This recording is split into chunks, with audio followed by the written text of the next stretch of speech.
അപ്പാ, ആരാണ് ഈ മിന്നൽ മുരളി? ആപത്തിൽപ്പെടുന്നവരെ രക്ഷിക്കുന്ന ആളാണ് ഈ മിന്നൽ മുരളി. എനിക്കും മിന്നൽ മുരളിയാവാൻ പറ്റുമോ?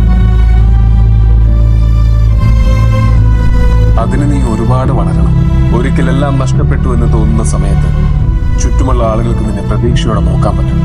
അങ്ങനെ ഒരു ദിവസം വന്നാൽ നീ മിന്നൽ മുരളിയാവും, ഈ നാടിന്റെ രക്ഷകൻ.